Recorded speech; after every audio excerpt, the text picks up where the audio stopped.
Hi, Dr. Calvin with CaneRx. In this video, I want to demonstrate on how to use the CaneRx for that compression to distension technique for the shoulder. As we develop dysfunction in that shoulder, we're going to have a spectrum of different presentations for that. When somebody comes in with a shoulder problem, 99 times out of 100, I'm going to work with the same 4 areas that I'm going to show you today. Because of how the shoulder is girdled in there, and it's mostly dictated by the muscle tension relative to all the other muscles that hold it in there, that's going to be your baseline approach to sort of evening everything out first, and then we go over specifics. Those 4 areas, we're going to start. Number 1 is going to be right in the front at the top of your chest. So it is from the pec up to the collarbone. That's the top and bottom border. Armpit to the sternum, and that's the right and left border. That rectangle there is going to be our first place where we're going to apply that compression distension technique. Ideally, I want to do 2 rows of 3 kind of evenly spaced. So the top row closer to the collarbone, and then the bottom row closer to the pec or chest area. So that's going to be the first area. The second area is going to be where those bicep tendons run up the arm there. And you've got 2. You've got the inner one that sort of matches right up with your armpit, or that seam of your armpit.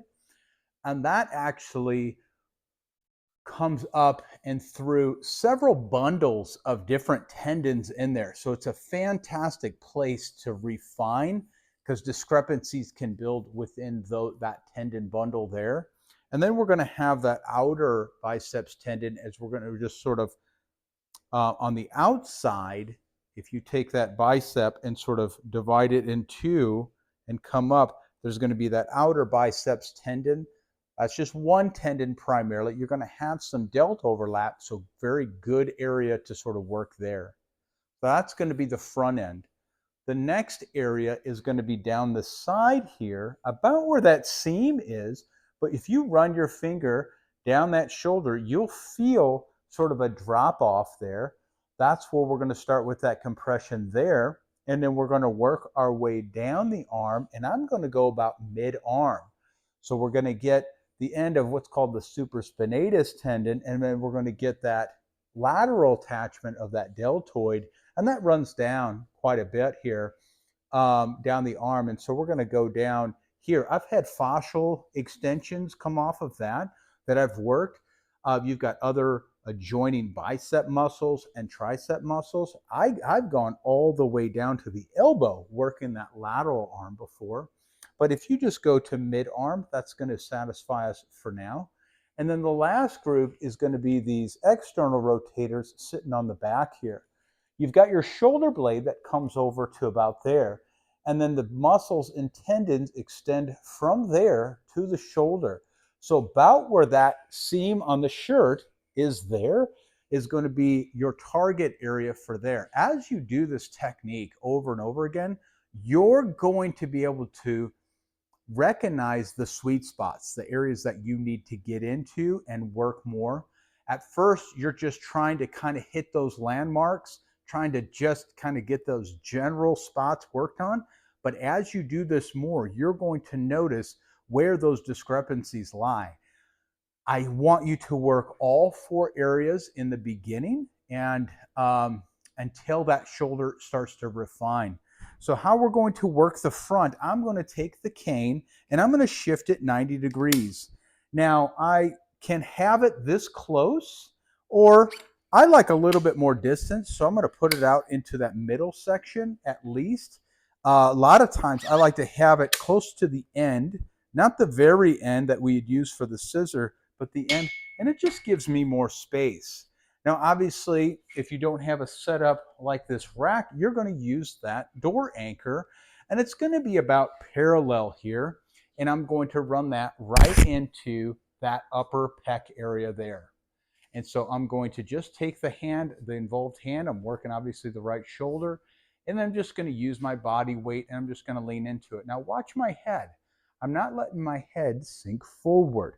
I want to keep my head up in neutral, maybe even a little bit extended to keep this all drawn to tension here. So we're just going to go threshold, let that fade, and then we're moving at a fraction of an inch, threshold, let it fade. Obviously, I'm going faster for demonstration purposes as you would, because that fade is going to take quite a bit longer when we're doing it in real time. So that's the top row, and then I'm going to move it down, starting just off the sternum here, and I'm going to do this next row. Again, using that pressure, compression to threshold, and then waiting for the fade.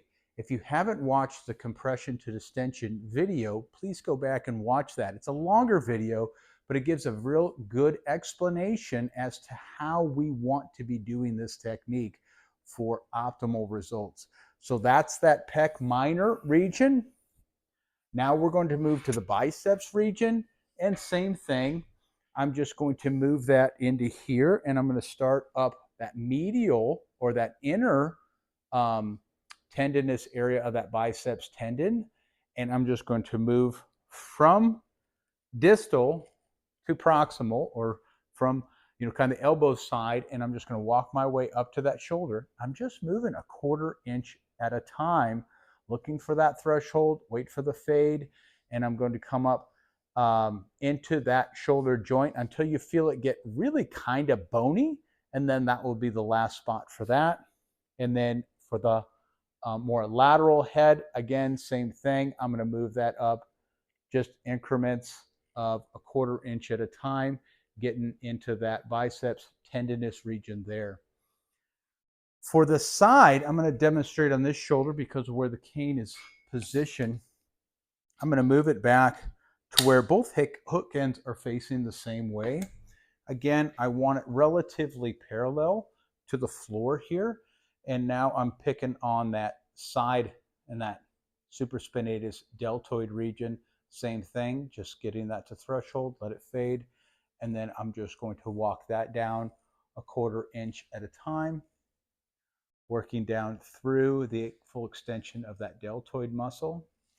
And now for the back end, I can leave it like that,